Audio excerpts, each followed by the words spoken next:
Le jour où ma petite fille a disparu, le silence a envahi la maison avant même que la panique ne trouve les mots. Le téléphone a sonné trop tard, ou peut-être trop tôt, je ne saurais jamais. On m'a dit qu'elle n'était pas rentrée, que son sac avait été retrouvé près de l'arrêt de bus, que personne ne l'avait vue après la tombée du jour. Autour de moi, les voix se sont mises à parler en même temps, mais je n'entendais qu'un battement sourd dans mes tempes. J'ai senti les regards se poser sur moi, lourds, insistants, comme si, sans le dire, ils attendaient quelque chose. Comme si je détenais une réponse que je refusais de donner. Je me souviens très précisément du moment où mon téléphone a vibré. Ce n'était pas un appel, juste un message. Une seule phrase, froide, sans ponctuation inutile. Savez-vous qui a fait ça? Pas « nous savons », pas « elle est avec nous ». Non, une question dirigée vers moi, comme une flèche. Mes doigts se sont crispés, mon souffle s'est coupé.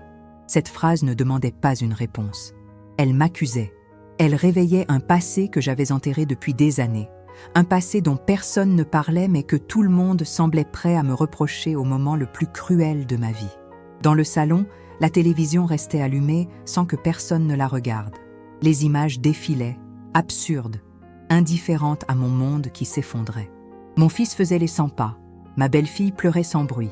Et moi, j'étais assise, droite, incapable de pleurer. J'avais compris quelque chose avant même de pouvoir le formuler. Ce message n'avait pas été envoyé au hasard. Il avait été écrit pour moi, et seulement pour moi. Quelqu'un voulait me rappeler ce que j'avais essayé d'oublier, ce que j'avais caché par peur et par honte. Très vite, les questions ont commencé. D'abord prudentes, presque compatissantes. On me demandait si j'avais remarqué quelque chose d'étrange, si j'avais parlé à quelqu'un récemment, si ma petite fille m'avait confié des inquiétudes. Je répondais honnêtement, mais je sentais que cela ne suffisait pas. Puis les questions ont changé de ton. Elles sont devenues plus directes, plus lourdes. On me demandait si mon passé pouvait avoir un lien avec cette disparition. Personne ne disait les mots à voix haute, mais je les lisais dans leurs yeux. On me regardait comme si j'étais une porte entr'ouverte sur un danger ancien. Ce passé, je l'avais porté seul pendant des décennies. Une erreur de jeunesse, une fréquentation dangereuse, une période de ma vie que j'avais payée cher et que j'avais quittée en jurant de ne jamais y revenir. J'avais reconstruit ma vie, pierre par pierre, élevé mes enfants dans la discrétion, protégé mes petits-enfants de tout ce qui pouvait les atteindre. J'avais cru que le temps suffisait à effacer les traces. Mais cette phrase, envoyée en quelques secondes, venait de prouver le contraire. Certaines fautes ne dorment jamais vraiment. Elles attendent. Quand j'ai montré le message à la famille, un silence encore plus dur s'est abattu sur la pièce. Plus personne ne parlait. On ne me demandait plus ce que je ressentais. On m'observait, comme si j'étais devenue, en un instant, une suspecte idéale. Une femme âgée avec un passé trouble, incapable de se défendre sans paraître coupable. J'ai tenté d'expliquer que ce message était une manipulation, une manière de me faire porter le poids de quelque chose que je n'avais pas commis. Mais mes mots se heurtaient à une méfiance sourde. La disparition de ma petite fille avait transformé la douleur en besoin de coupable. Les heures ont passé, interminables. Chaque minute sans nouvelles creusait un peu plus l'angoisse. Et chaque minute renforçait cette sensation que le regard des autres se refermait sur moi. J'entendais des chuchotements dans le couloir, des phrases interrompues quand j'entrais dans une pièce. J'étais là, au cœur de la famille, et pourtant déjà mise à l'écart. Comme si la honte que j'avais portée autrefois venait de refaire surface pour me condamner au pire moment possible. Cette nuit-là, je n'ai pas dormi. Assise dans l'obscurité, le téléphone posé devant moi, je relisais cette phrase encore et encore. « Savez-vous qui a fait ça ?» Peu à peu, la peur a laissé place à autre chose. Une certitude lente, froide. Ce message n'était pas seulement une accusation, c'était un avertissement. Quelqu'un savait exactement où frapper pour me faire taire, pour m'isoler, pour détourner l'attention. Et si je voulais retrouver ma petite fille, je ne pouvais plus me permettre de rester silencieuse. Au petit matin, alors que la maison s'éveillait dans une fatigue lourde, j'ai compris que le rôle qu'on voulait me faire jouer ne serait pas le mien. On voulait faire de moi la cause du malheur, la tâche du passé, revenue salir le présent. Mais je savais une chose que les autres ignoraient encore. Si quelqu'un utilisait mon histoire contre moi, c'est qu'il avait peur de ce que je pouvais révéler. Et cette pensée, aussi terrible soit-elle, a été le début de ma résistance. Le lendemain, la maison s'est remplie de monde. Des proches, des voisins, des visages connus et d'autres que je n'avais pas vus depuis des années. Tous venaient avec la même expression grave, la même question suspendue sur les lèvres. On parlait de recherche, d'affiches à imprimer, de la police à relancer. Tout cela était nécessaire, je le savais. Pourtant, derrière cette agitation apparente, une autre tension circulait, plus sourde. Elle me frôlait à chaque passage dans le couloir, à chaque regard qui s'attardait une seconde de trop. On ne me demandait plus seulement d'être inquiète, on me demandait d'expliquer. Je me suis surprise à écouter les conversations comme si je n'en faisais pas partie. Certains murmuraient que le message était étrange, qu'il semblait personnel. D'autres évoquaient, à demi-mot, mon passé. Un passé que peu connaissaient vraiment, mais que beaucoup imaginaient pire qu'il ne l'avait été. J'ai compris alors que la disparition de ma petite fille avait ouvert une brèche. Par cette brèche, les soupçons, les peurs et les jugements s'infiltraient librement.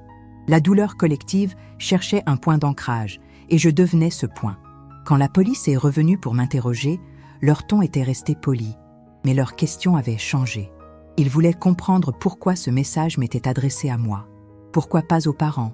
Pourquoi pas à la famille entière? Je leur ai parlé de mon passé sans entrer dans les détails inutiles. Je voyais leurs regards s'échanger, leur stylo s'arrêter un instant sur le papier. À ce moment-là, j'ai senti ce glissement dangereux, celui où l'on cesse d'être une victime pour devenir un élément suspect. Ce n'était pas dit clairement, mais je le ressentais dans chaque silence. La famille, elle aussi, commençait à se fissurer. Mon fils, épuisé, oscillait entre la colère et le désespoir. Il ne m'accusait pas ouvertement, mais il me demandait sans cesse si j'étais sûre de ne rien lui avoir caché. Ma belle-fille évitait désormais de me regarder dans les yeux. Elle parlait de moi à la troisième personne, même quand j'étais dans la pièce. J'aurais voulu leur crier que je souffrais autant qu'eux, peut-être plus encore. Mais chaque tentative de défense semblait renforcer l'idée que j'avais quelque chose à me reprocher. Face à cette pression, une décision s'est imposée à moi.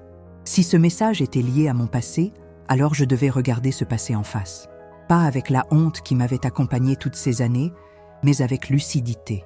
J'ai ressorti de vieux souvenirs, des noms que je n'avais plus prononcés depuis longtemps, des lieux que j'avais juré de ne jamais revoir. Ce que j'avais vécu autrefois n'était pas glorieux, mais ce n'était pas criminel. Pourtant, quelqu'un voulait faire croire le contraire. Et cette manipulation me mettait sur une piste précise, celle de quelqu'un qui connaissait mon histoire, mais aussi mes silences. En fin de journée, j'ai reçu un second message, plus court encore. Le temps passe. Rien d'autre. Cette fois, je n'ai pas montré le téléphone à la famille. J'ai compris que partager chaque détail ne faisait que nourrir la méfiance. Ce message confirmait une chose essentielle. La disparition de ma petite fille n'était pas un acte impulsif. C'était un scénario. Et j'étais censée y jouer le rôle de la coupable idéale. Une femme âgée, marquée par un passé trouble, isolée par le doute des siens. Cette nuit-là, au lieu de rester immobile, j'ai commencé à agir. J'ai contacté une ancienne connaissance, quelqu'un qui me devait un service depuis longtemps. Une personne qui connaissait les zones d'ombre, les réseaux discrets, les façons de faire parler ceux qui se croient intouchables. Ce n'était pas une démarche facile. Chaque appel me ramenait des années en arrière, à une époque que j'avais fuie. Mais l'idée de rester passive, pendant que ma petite fille était peut-être en danger, m'était devenue insupportable. Peu à peu, des éléments ont commencé à émerger. Des incohérences dans les témoignages, des absences remarquées, des comportements étrangement nerveux chez des personnes que tout le monde considérait comme irréprochables. Je notais tout, mentalement. Un retard, un mensonge anodin, un regard fuyant. Je sentais que la vérité n'était pas là où tout le monde regardait. Elle se cachait derrière cette accusation dirigée contre moi, comme un écran de fumée soigneusement entretenu. À mesure que j'avançais, une chose devenait claire. Celui ou celle qui avait envoyé ces messages me connaissait bien, trop bien. Il savait exactement quelle corde toucher pour me faire vaciller, pour retourner la famille contre moi, pour ralentir les recherches. Cette prise de conscience m'a donné une force nouvelle. On pouvait m'humilier, me soupçonner, me mettre à l'écart. Mais on ne m'empêcherait pas de comprendre. Et plus je comprenais, plus je sentais que la vérité, une fois révélée, serait insupportable pour ceux qui pensaient contrôler l'histoire. À la fin de cette journée, alors que la fatigue pesait sur chaque geste, j'ai regardé une dernière fois la photo de ma petite fille posée sur la table. Je lui ai promis en silence que je n'abandonnerais pas, quoi qu'il en coûte. Car si quelqu'un avait cru pouvoir transformer ma honte en arme contre moi, il allait bientôt découvrir que ce passé, que j'avais survécu à force de silence, pouvait aussi devenir ma plus grande arme. À partir de ce moment-là, je n'ai plus attendu que les autres me croient. J'ai compris que la vérité ne se donnait pas à ceux qui doutent, mais à ceux qui cherchent. Tandis que la famille continuait à tourner en rond entre la police, les appels et l'angoisse, moi, j'avançais autrement, en silence. Chaque souvenir ancien que je faisais remonter prenait un sens nouveau. Des visages que j'avais cru effacés revenaient avec une netteté troublante. Et parmi eux, un nom s'imposait, insistant, presque douloureux. Un nom que je n'avais jamais osé prononcer devant mes enfants. Je me suis souvenu de la façon dont cet homme souriait, toujours aimable, toujours serviable. Le genre de personne que l'on invite sans méfiance, que l'on remercie même. À l'époque, j'avais coupé tout contact sans expliquer, convaincu que l'éloignement suffirait à me protéger, moi et les miens. J'avais sous-estimé une chose essentielle. Certaines personnes ne pardonnent jamais qu'on leur échappe. Et avec les années, le ressentiment peut devenir patient, méthodique, dangereux. Pendant que je reliais ces fils, la pression autour de moi augmentait. La police revenait, encore et encore. Toujours les mêmes questions, posées différemment. Toujours cette insistance sur mon passé, comme si la disparition de ma petite fille ne pouvait s'expliquer que par mes anciennes fréquentations. J'ai senti la colère monter, mais je l'ai contenue. Montrer trop d'émotions aurait servi leurs soupçons. J'ai appris à répondre calmement, à regarder droit devant moi, à ne pas me justifier plus que nécessaire. À leurs yeux, je devenais froide. À l'intérieur, je brûlais. La famille, elle, s'éloignait doucement. Pas par méchanceté, mais par peur. Peur d'être associée à moi, peur que mon histoire ne rejaillisse sur eux. Lors d'un repas improvisé, j'ai entendu ma belle-fille dire que certaines choses auraient dû rester enterrées. Cette phrase m'a transpercée, comme si la vérité était responsable du mal et non ceux qui l'avaient provoqué. J'ai compris alors que je ne pouvais compter que sur moi-même. Et peut-être sur une personne, une seule, qui observait tout sans parler. C'était la voisine d'en face. Une femme discrète, presque invisible, que l'on saluait sans vraiment la voir. Un soir, alors que je rentrais tard, elle m'a arrêtée dans l'escalier. Elle n'a pas parlé longtemps. Elle m'a simplement dit qu'elle avait vu ma petite fille monter dans une voiture qu'elle connaissait. Une voiture qui revenait parfois, tard le soir, et qui appartenait à quelqu'un de très proche de la famille.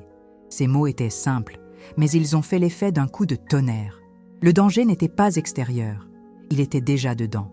Cette révélation m'a glacée. Tout prenait une autre forme.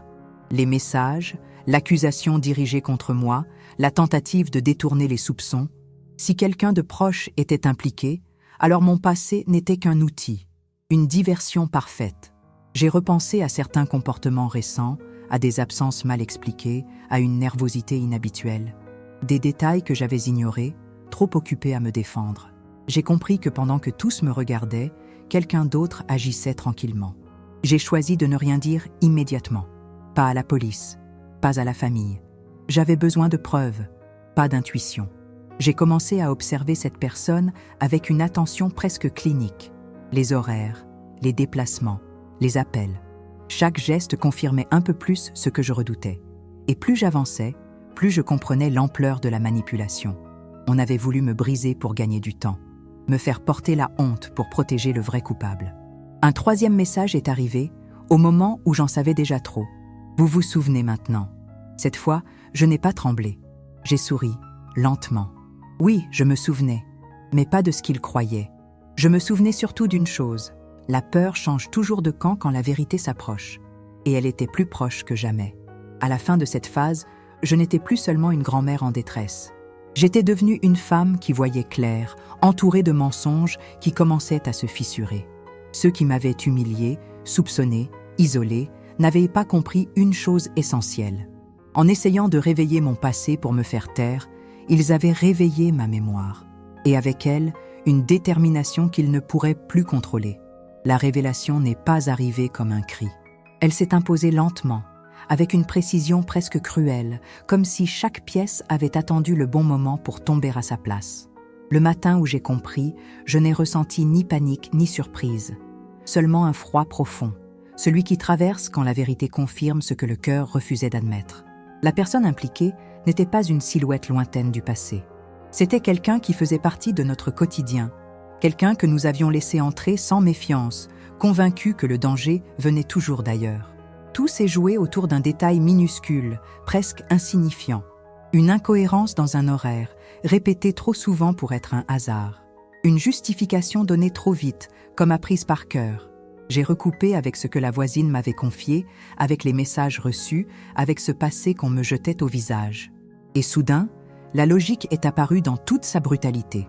On avait utilisé mon histoire comme une arme, précisément parce qu'elle fonctionnait, parce que tout le monde était prêt à croire que la faute venait de moi. J'ai alors compris le sens réel du premier message. Savez-vous qui a fait ça? Ce n'était pas une question, c'était une provocation. Une manière de me dire, si tu parles, on parlera aussi de toi. Un chantage silencieux, appuyé sur la honte.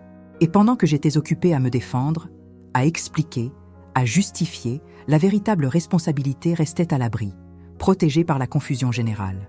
Cette stratégie était froide, réfléchie, presque élégante dans sa cruauté. Je me suis souvenu de certaines phrases prononcées les jours précédents. Des mots qui semblaient anodins sur le moment, mais qui prenaient maintenant une autre couleur. Des conseils déguisés, des mises en garde faussement bienveillantes. Tout convergeait vers la même personne. Quelqu'un qui connaissait assez bien la famille pour anticiper nos réactions, et assez bien mon passé pour savoir comment m'atteindre. Cette double connaissance ne pouvait appartenir qu'à un proche. Et cette certitude m'a fait plus mal que toutes les accusations précédentes. Avant de parler, j'ai voulu être sûr, absolument sûr. J'ai rassemblé ce que j'avais, sans bruit. Un témoignage discret, une confirmation indirecte, une trace laissée par négligence. Rien de spectaculaire, mais suffisamment solide pour que la vérité ne puisse plus être niée. À chaque nouvelle preuve, je sentais mon rôle se transformer. Je n'étais plus celle qu'on accusait, j'étais celle qui savait. Et ce basculement, invisible pour les autres, changeait tout. Quand j'ai finalement confronté cette personne, je ne l'ai pas fait avec colère, je l'ai fait avec calme. Un calme qui déstabilise plus que les cris. Je n'ai pas accusé. J'ai posé une question simple, presque innocente. Son visage a parlé avant sa bouche. Ce léger moment de panique, ce regard qui cherche une issue. J'ai su, à cet instant précis, que je ne m'étais pas trompée. La vérité venait de se dévoiler, sans un mot de trop. La disparition de ma petite fille n'était pas un acte isolé. Elle était liée à un intérêt précis, à une peur précise. Elle avait été utilisée comme levier, comme moyen de pression dans une histoire qui nous dépassait tous. Et moi, je n'avais été qu'un outil de plus dans ce mécanisme. Une distraction commode, une coupable idéale. Cette prise de conscience a été violente, mais elle m'a aussi libérée. Car une fois la vérité vue, elle ne peut plus être ignorée. J'ai alors tout transmis, pas avec émotion, mais avec rigueur. Chaque élément, chaque lien, chaque contradiction. La police, cette fois, n'a plus douté. Les regards ont changé, les questions aussi. Ce n'était plus mon passé qui les intéressait, mais celui de la personne que j'avais désignée. J'ai assisté à ce renversement sans triomphe, simplement avec cette sensation étrange de voir la lumière entrer dans une pièce longtemps restée fermée. Quand la famille a compris, le silence est devenu insoutenable. Certains ont baissé les yeux, d'autres ont pleuré. Personne ne m'a demandé pardon sur le moment. Ce n'était pas nécessaire. La vérité faisait déjà son œuvre. La culpabilité, qu'on avait tenté de déposer sur mes épaules, retournait doucement à son point d'origine. Et moi, pour la première fois depuis la disparition, j'ai respiré profondément. À la fin de cette révélation, une seule question restait suspendue. Qu'allait-il se passer maintenant? La vérité était sortie, mais la justice suivrait-elle? Ma petite fille allait-elle revenir? Ou étions-nous arrivés trop tard? Je n'avais pas encore les réponses. Mais je savais une chose avec certitude. Plus jamais je n'accepterais de porter une faute qui n'était pas la mienne. La justice ne s'est pas manifestée comme dans les films. Il n'y a pas eu de cris, pas de course contre la montre sous les projecteurs. Elle est arrivée avec lenteur, presque avec pudeur, mais elle est arrivée. Le jour où l'on m'a annoncé que ma petite fille avait été retrouvée vivante, j'ai dû m'asseoir. Mes jambes ne me portaient plus. Elle était amaigrie, choquée, mais en vie. Et dans ce simple fait, tout le reste est devenu secondaire. Les mensonges, les humiliations, les soupçons. Pendant un instant, il n'y avait plus que son souffle et le mien. Quand la vérité a été officiellement établie, ceux qui m'avaient regardé comme une coupable n'ont pas su où se mettre. Les mêmes personnes qui murmuraient derrière mon dos évitaient désormais mon regard. On n'a pas tous présenté des excuses. Certains ont préféré le silence. Je l'ai accepté. Le silence, cette fois, ne m'écrasait plus. Il parlait pour moi. Il disait que j'avais tenu bon quand tout me désignait comme responsable. Il disait que la honte avait enfin changé de place. La personne réellement impliquée a été confrontée aux faits, pas à mes mots, mais aux preuves, à ce qu'elle avait cru pouvoir cacher derrière mon passé. J'ai assisté à cette chute sans joie particulière. Je n'ai ressenti ni vengeance, ni satisfaction, seulement un apaisement profond, celui de savoir que la vérité, même tardive, rétablit toujours un équilibre, qu'elle enlève à chacun le masque qu'il croyait solidement attaché. Ma petite fille, aujourd'hui, dort paisiblement dans la chambre d'à côté. Parfois, je l'écoute respirer, comme pour m'assurer que tout cela est bien réel. Elle ne se souviendra peut-être jamais de tout ce qui s'est joué autour d'elle. Et c'est très bien ainsi. Ce fardeau n'est pas le sien. Il était le mien, et je l'ai porté jusqu'au bout, non par héroïsme, mais par amour. Un amour plus fort que la peur, plus fort que la honte. Quant à moi, j'ai changé, pas de manière visible. Je marche de la même façon, je parle doucement, je vis simplement. Mais à l'intérieur, quelque chose s'est redressé. On a essayé de faire de mon passé une arme contre moi.